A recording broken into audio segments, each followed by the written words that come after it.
मैं बहुत खूबसूरत थी और हर रात तैयार होकर सड़क पर खड़ी हो जाती थी, और जो भी मुझसे गलत काम करने के लिए मेरे करीब आते तो मेरे भाई इसको लूट लेते।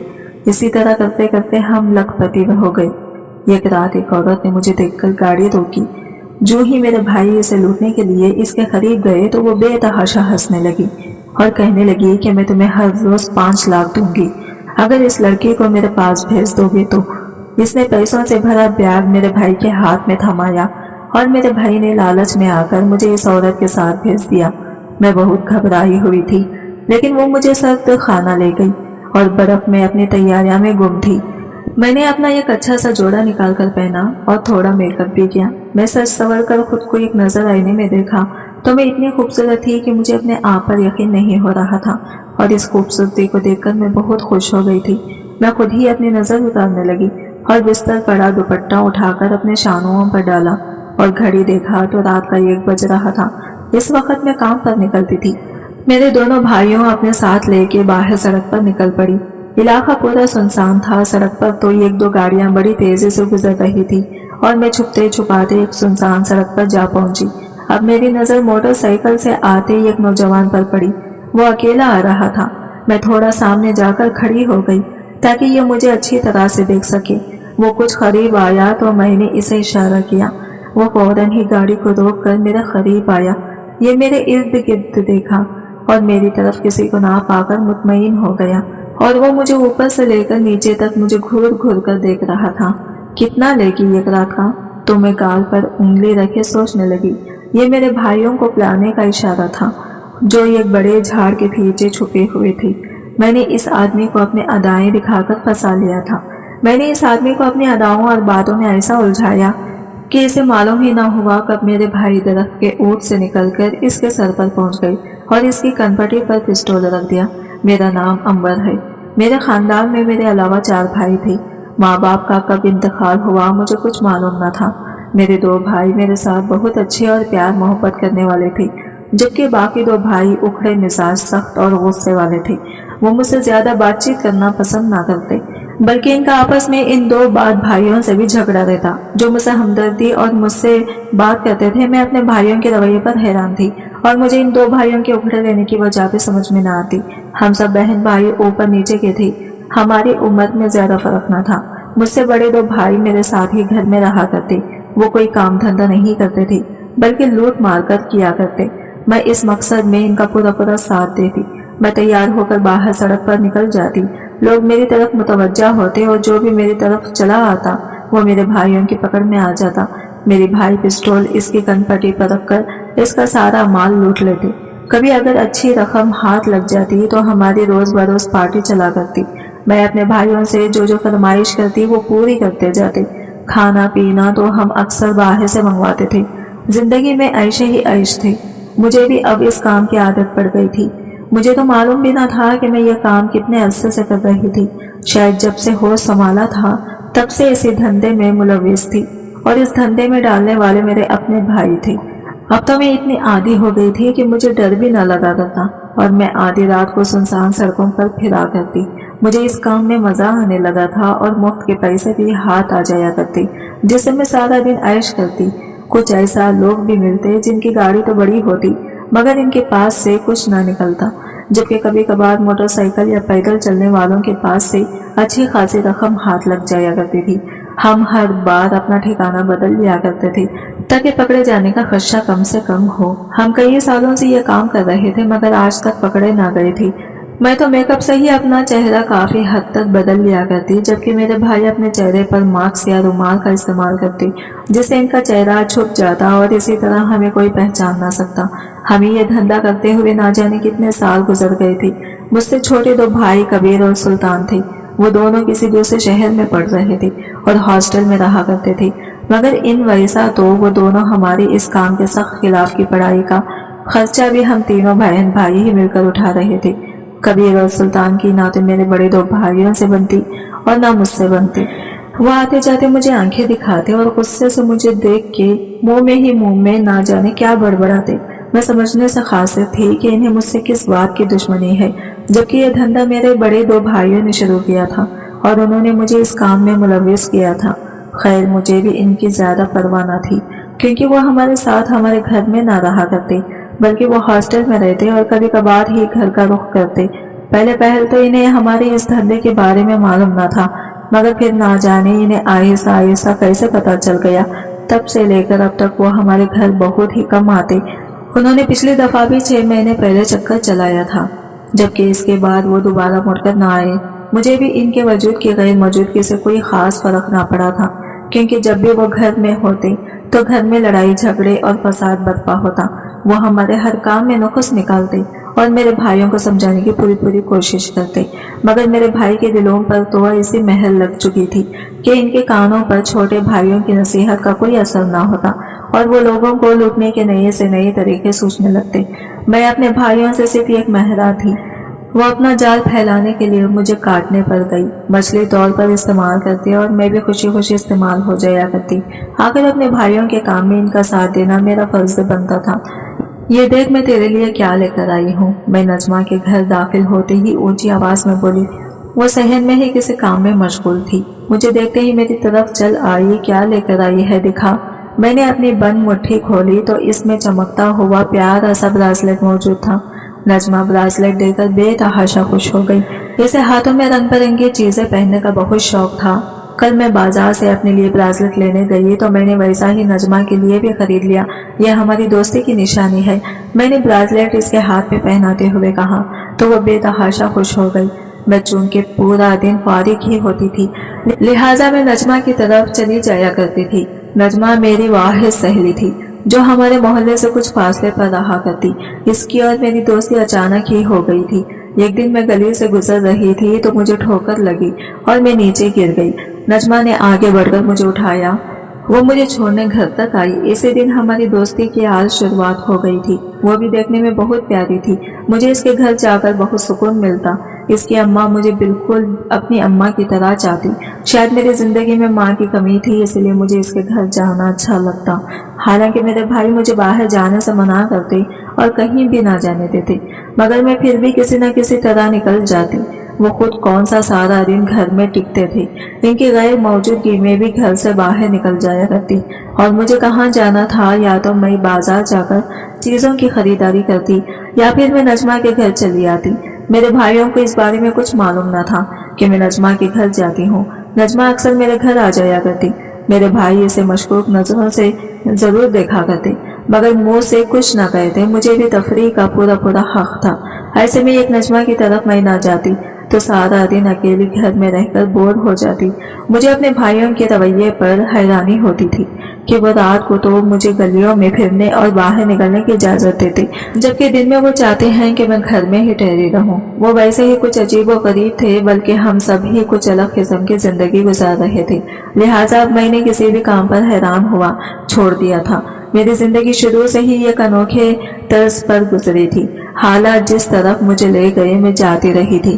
میں آج تک اپنے بھائیوں کی سبھی باتیں مانی تھی، آخر ان کے سوا میرا تھا ہی کون۔ نجمہ کے گھر جانے کی وجہ صرف اس کی ماں ہی نہیں، بلکہ اس کا ایک بھائی علی بھی تھا۔ علی دیکھنے میں کافی پرکشش تھا، وہ شوق مزاج رکھتا۔ وہ مجھے دیکھتے ہی میرے آگے پیچھے گھومتا اور نجمہ کے ساتھ ہنسی مذاق کر کے اسے تنگ کرتا۔ نجمہ اپنی ماں کو اس کی شکایت لگاتی تو اسے ڈانٹ پڑ جاتی۔ میں بہن بھائیوں کا درمیان نوک جھونک کی ان تمام صورتحال سے بہت محفوظ ہوتی تھی، کیونکہ ہمارے اپنے گھر میں ایسا ماحول نہ تھا۔ اول تو ماں باپ کی کمی جو تھی وہ تھی ہی، لیکن جبکہ میرے بھائی بھی آپس میں لڑتے رہتے۔ جو 2 بھائی میرے ساتھ کام کیا کرتے تھے، ان کی بھی آپس میں اتنی نہ بنتی کہ ایک دوسرے کے ساتھ مذاق یا چھیڑ چھاڑ کریں، یا تو وہ ایک دوسرے سے بات ہی نہ کرتے اور چپ اپنے رہتے، یا پھر اگر بات ہوتی تو پیسے کی تقسیم پر کاموں میں لگے رہے۔ لڑائی اور بحث ہی ہوا کرتی۔ مجھے تو وہ اس کام کا صرف 25% حصہ دیتے تھے، جبکہ باقی کا حصہ آپس میں آدھا تقسیم کر لیتے۔ میں اسی پہ خوش تھی، اور آخر میرا خرچہ ہی کیا تھا، کھانا پینا تو بھائی ہی لے آتے، مجھے صرف اپنے اوپر پیسے لگانا ہوتا تھا، اور کبھی بڑی رقم ہاتھ لگ جاتی تو پیسے بھی زیادہ آ جایا کرتے، لہٰذا میں اسی میں خوشی ہوئی تھی۔ نجمہ کے گھر کا ماحول مجھے اپنی جانب متوجہ کرتا اور میں بھائیوں کی چوری اس کے گھر چلی جاتی۔ علی کی نظروں نے مجھے واضح پیغام دے دیا تھا کہ وہ مجھے پسند کرتا ہے، مگر میں نے اپنے بھائیوں کی ڈر کی وجہ سے اسے ابھی تک کوئی امید نہ دلائی تھی۔ अगर मेरे भाइयों को पता चल जाता तो वो ना जाने अली के साथ साथ मेरे साथ भी क्या सलूक करते। कभी कभार आम लड़कियां की तरह मेरे दिल में ख्वाब जागते कि मैं भी रुखसत होकर अपने पिया देश सुधारूं और अली की जिंदगी में शामिल हो जाऊं, मगर मेरे भाइयों ने तो शायद मेरी शादी ना करने का मंसूबा सोच रखा था। ना ही उन्होंने मेरे शादी के मुताल्लिक कोई बात की और ना कभी मुस्तकबिल की ऐसी कोई मंसूबा बंदी की थी। मैं हस्बे मामूल रात के अंधेरे में अपने काम के लिए निकल खड़ी हुई थी। मेरे भाई मुझसे कुछ फासले पर मेरे पीछे आ रहे थे। आज भी मैं हमेशा की तरह काफी तैयार होकर घर से निकली थी। मैं अपनी मखसूस जगह पर जा खड़ी हुई। ये इलाका हमारे लिए नया था, हम इस इलाके में पहले भी ना आए थे। आज अपने घर से काफी दूर आना पड़ा था क्योंकि अब आसपास के सभी इलाकों में हमने अपनी वारदात कर डाली थी, जबकि अब हमें नया इलाके को मुंतखब करना था। मैंने अपने भाई को ये कहते सुना था कि कुछ अरसे में घर छोड़कर किसी और इलाके में घर ले लेंगे ताकि हमें रोज बरोज इतनी दूर ना आना पड़े और आसपास के इलाके में अपनी वारदातें जारी रखें। जबकि मैं वो इलाका छोड़ना तो ना चाहती थी, मगर मैं अपने भाइयों के आगे बेबस थी। मैं इनके सामने ये कहने का हक नहीं रखती थी कि मुझे इसी जगह पर रहना है। वैसे भी इस जगह पर अब पकड़े जाने का खदशा ज्यादा था क्योंकि वहां हमें काम करते कई साल गुजर चुके थे। मैं अपनी मखसूस जगह पर जा खड़ी हुई और किसी के आने का इंतजार करने लगी। यहाँ मामूल से ज्यादा सन्नाटा था। हक्का धक्का गाड़ियां भी सड़क से गिरती दिखाई ना दे रही थी। ऐसे में मुझे दूर से गाड़ी आती दिखाई दी तो मैं आगे बढ़कर खड़ी हो गई। गाड़ी मेरे करीब आ रुकी, मगर मैं ये देखकर चौंक गई कि इसमें एक औरत सवार थी। अमूमन ज्यादातर मर्द ही मुझे देखकर गाड़ी रोका करते थे। किसी औरत ने आज तक कभी गाड़ी न रोकी, मगर आज इस गाड़ी में एक औरत को देखकर मेरा हैरान होना तो बनता था। मैंने अभी इसी के कश्मकश में थी कि अपने भाइयों को आने का इशारा दूं या ना दूं। वो औरत हैरानी से ऊपर से लेकर नीचे तक बगौर मेरा जायजा ले रही थी। बिला आखिर मैंने अपनी गालों पर हाथ रखकर अपने भाइयों को इशारा दिया तो वो फौरन आ गए। दोनों भाइयों ने औरत को दोनों जानिब से घेर लिया और भाई ने इसकी कनपटी पर पिस्टल रखकर इसे जो कुछ भी था खाली कर देने का इशारा किया। औरत के चेहरे पर अभी भी कोई परेशानी और फिक्र न थी, बल्कि वो हैरान नजरों से मुझे ही देख रही थी। अगर तुम इससे भी ज्यादा कमाना चाहती हो जो तुम आज लूट कर जाओगे तो मेरे पास तुम लोगों के लिए ये ऑफर है। इसने भाई को कहा तो भाई ने हैरानी से इस औरत की जानिब देखा था। मैं तुम्हें हर रोज 5 लाख रुपए दूंगी अगर तुम ये लड़की मेरे हवाले कर दो। इसकी बात सुनकर मैं चौंक गई। मैंने फौरन अपने भाई की जानिब देखा ताकि इसे पेशकश कबूल न करने का इशारा करूं, मगर मेरा भाई मेरी जानिब मुतवज्जा कब था? वो तो मेरे दूसरे भाई की जानिब मुतवज्जा था। इससे पहले कि मेरे भाइयों को सोचने समझने का मौका मिलता, इस औरत ने फौरन ही पैसों से भरा बैग निकाल कर मेरे भाई के हवाले कर दिया तो वो खुश हो गया। इसमें यकीनन काफी बड़ी रकम थी और रात के इस पहर इस औरत के पास इतनी बड़ी रकम का होना खतरे अजीब था। भाई मुझे गाड़ी में बैठने का इशारा किया। मैं नहीं जाऊंगी। भाई ये तुम क्या कर रहे हो? मैंने हैरानी से पूछा था। इसमें कोई हर्ज नहीं तो गाड़ी में बैठ जा। भाई ने इसे इसी जगह रोजाना 5 लाख की रकम पहुंचाने का कहा तो इसने वादा किया और गाड़ी चला दी। मैं अपने भाइयों की बेगैरती पर हैरान थी। वो मुझे इतनी आसानी से किसी भी औरत के हवाले कैसे कर सकते थे जिसके बारे में कुछ भी ना जानते थे। वो औरत तमाम रास्ता खामोश ही रही थी। मैंने भी इन खामोशी में ही आफियत जानी। मैं अपने भाइयों के खटोरपन पर जल खड़ रही थी। वो औरत तमाम रास्ते खामोश रही, मगर वो गाड़ी चलाते हुए एक नजर मुझ पर डाल लेती। मैं भी इसके साथ चुपचाप खौफज़दा बैठी रही। मैं आने वाले वक्त का सोचकर परेशान थी। ना जाने वो मुझे ले जाकर मेरे साथ क्या सलूक करती। मुझे कुछ समझ ना आ रहा था। इसने मेरे भाइयों को इतने पैसे क्यों कर दिए और हर रोज रकम देने का वादा भी किया। परेशानी से मेरा बुरा हाल था, मगर सफर खत्म होने का नाम ही नहीं ले रहा था। मैं दिल ही दिल में अपने लिए दुआएं मांग रही थी। अब मेरा रब ही मुझे बचा सकता था। ना जाने ये औरत मुझसे क्या काम करवाने वाली थी जो मेरे अवूज इतना पैसे देने को तैयार हो गई। इतनी रकम तो हम पूरे महीने में भी ना खा पाते थे जितनी इसने मेरे भाइयों को एक दिन में दे दी। इसने गाड़ी एक बड़ी सी इमारत के सामने रोक दी और मुझे लिए अंदर दाखिल हुई। वो जो ही दरवाजा खोलकर अंदर दाखिल हुई, मैं ये देखकर हैरान रह गई कि ये एक सर्द खाना था। मेरी जान निकलने वाली थी जब वो मुझे लिए अंदर की तरफ बढ़ी और एक बर्फ की बड़ी सिल के पास रखा। एक बड़ा लकड़ी का डिब्बा खोला। मैं ये देखकर सकते में रह गई कि इस लड़की के ताबूत में मेरी लाश पड़ी थी। मैं आंखें फाड़े अपने आप को तक रही थी। वो ये कैसे मुमकिन था? मैं बोलने के काबिल न रही। मैंने सत्य के आलिम में, हैरानी के आलिम में इस औरत की जानिब देखा। ये कौन है? मैंने कांपती हुई आवाज में पूछा। ये तो बिल्कुल मेरे जैसी है। इसने कोई जवाब न दिया और दोबारा से इसके चेहरे को चादर से ढांपकर मेरा हाथ पकड़कर बाहर ले आई। मेरा जिस्म कांप रहा था और मेरी टांगे मेरा साथ देने के काबिल न थी। मैं इसके साथ घसीटती चली आई। इसने गाड़ी का दरवाजा खोलकर मुझे गाड़ी में बिठाया और गाड़ी चला दी। मैं इस लड़की का चेहरा ना भूल पा रही थी जो आंखें बंद किए सुकून से लेटी थी, और वो ना थी, मगर वो कौन थी? इसका चेहरा हूबहू मेरे ही जैसा था। अब की बार वो औरत एक घर में ले आई थी। ये घर काफी बड़ा था, मगर ये घर कुछ अजीब सा था। इसके चारों तरफ दरवाजे ही दरवाजे थे जो सबके से बंद थे। मैं हैरान होती हुई इनके साथ चली आ रही थी। तुम्हारा नाम क्या है? इसने मुझसे पूछा तो मैंने इसे फौरन अपना नाम बता दिया। इसने मुझे सोफे पर बैठने का इशारा किया। तुम्हारा नाम अंबर नहीं बल्कि गजल है, वो बोली तो मैं हैरान रह गई। ये आप क्या कह रही हैं? मैं अंबर ही हूँ। मैंने इसे यकीन दिलाने की कोशिश की, मगर इसने मेरी बात का कोई जवाब न दिया। तुम्हें मालूम है वो जो लड़की सर्द खाने में मुर्दा हालत में पड़ी है, वो कौन है? इसने मुझसे पूछा तो मैंने नफी में सर हिला दिया। मुझे कैसे मालूम हो सकता है कि वो कौन है, मगर इसकी शक्ल बिल्कुल मेरे जैसी है, क्योंकि वो तुम्हारी जुड़वा बहन है। आपके बाद इसने अंशकाफ किया। मैं हैरत से मुंह फाड़ी इसको देख रही थी। क्या मतलब? मेरी तो कोई जुड़वा बहन नहीं, मैं अपने माँ बाप की इकलौती बेटी हूँ। मैंने इसको यकीन दिलाया। ऐसा नहीं है, तुम मेरी बात ध्यान से सुनो। वो फौरन ही अलमारी खोलकर कुछ तस्वीरें निकाल कर ले आई। ये देखो, ये तुम्हारे बचपन की तस्वीरें हैं। इसने चंद एक तस्वीर मेरे हाथ में पकड़ाई, जिसमें एक जैसी बच्चियां एक जैसी फ्रॉक पहने अपने माँ बाप के साथ खड़ी थी। ये जो तुम तस्वीर में देख रही हो, ये तुम्हारे माँ बाप थे।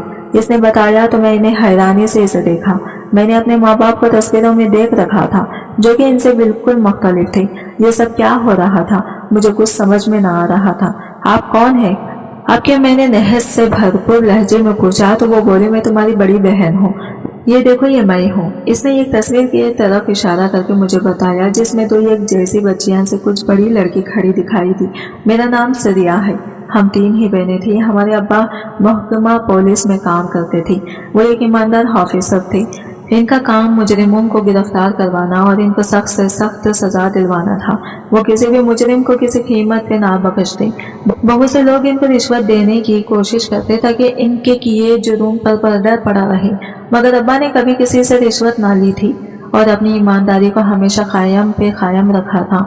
इसी बिना पर अब्बा के बहुत से दुश्मन थे जो इनको नुकसान पहुंचाने की कोशिश करते, मगर अब्बा ने दुश्मन बनाना तो पसंद किया, लेकिन कभी किसी से रिश्वत खाना पसंद नहीं किया।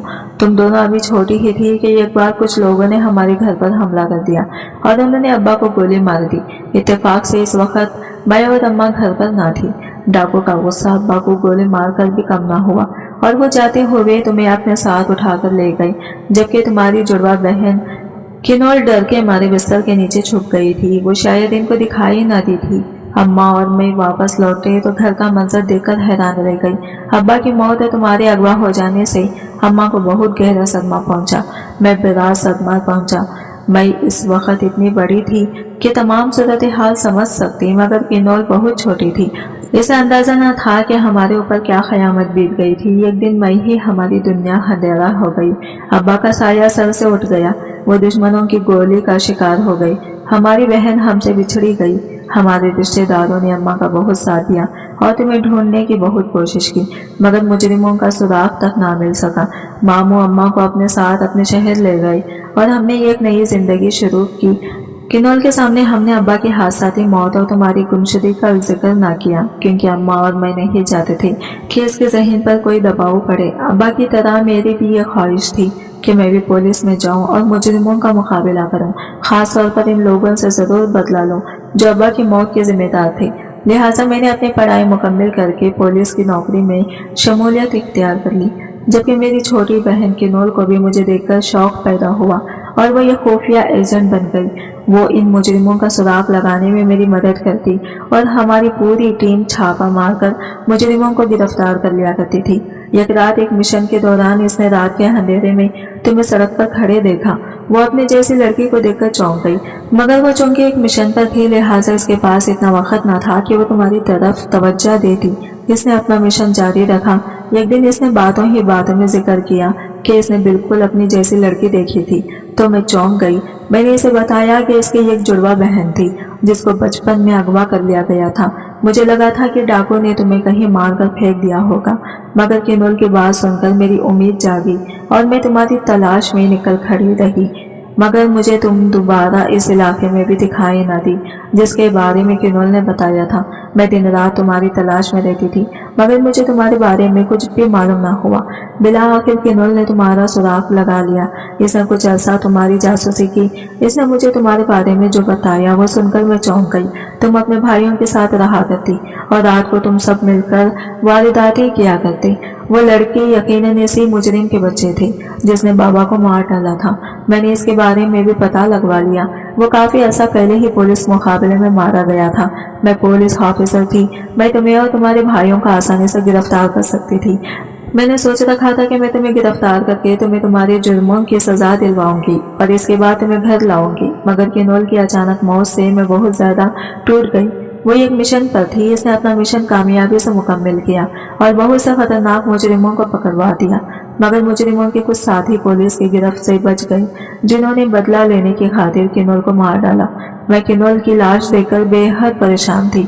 मैं इसको अपने आबाई गांव ले जाकर दफनाना चाहती हूँ जहाँ अम्मा और अब्बा की खबरें हैं, इसलिए इसकी लाश अभी फिलहाल सर्द खाने में रखी गई है। मैंने अपने मंसूबे को बदल दिया और तुम्हें इन लड़कों समेत गिरफ्तार करवाने के बजाय अपने साथ ले आई और अब इन लड़कों को गिरफ्तार करवाकर इनको इनके अंजाम तक पहुंचाऊंगी। इनको इनके गुनाह की सजा दिलवाऊंगी। मैं अब्बा की अम्मा के बाद किनोल ही मेरे जीने का सहारा थी। अब किनोल भी मेरे पास नहीं तो कम से कम तुम तो मेरे पास रहोगी। मेरे दिल को तसल्ली रहेगी और मुझे ये लगेगा कि मेरे पास किनोल अक्सर नहीं मौजूद है। वैसे भी इस चोरी चकारी में तुमने तो वही किया जो तुम्हें कहा गया। मैं समझती हूँ कि तुम्हारे पास इनकी बात मानने के सिवा कोई और रास्ता भी ना होगा। अगर तुम हमें पहले मिल जाती तो तुम अम्मा से भी मिल लेती। अब्बा की मौत के बाद अम्मा बिल्कुल ही कमजोर हो गई थी। उन्होंने जिंदगी की तरफ से रुख फेर लिया था। मैं और किनोल इनको जिंदगी की तरफ लाने में अहम किरदार अदा करती, मगर आखिर कब तक वक्त के साथ साथ बहुत सी बीमारियां ने इनको घेर लिया और अभी कुछ अरसे पहले ही इनका इंतकाल हुआ। काश तुम हमें अम्मा की जिंदगी में मिल जाती तो एक बार अम्मा तुम्हें सीने से लगाकर अपनी हसरत पूरी कर लेती। इनकी बड़ी ख्वाहिश थी कि वो अपनी दूसरी बेटी को भी पा सके और इसके हाथ और मुंह चूम सके। सुरैया अपनी आंखों में आए आंसू पोंछकर चुप हो गई। अपनी दुख भरी कहानी सुनकर मेरी आंखों से भी आंसू बहने निकले। मेरे भाई मेरे सगे भाई न थे, वो किसी मुजरिम के बच्चे थे जिन्होंने मुझे माल गनीमत की तरह इस्तेमाल किया था और यहाँ तक कि पैसों की लालच में बेच भी दिया था।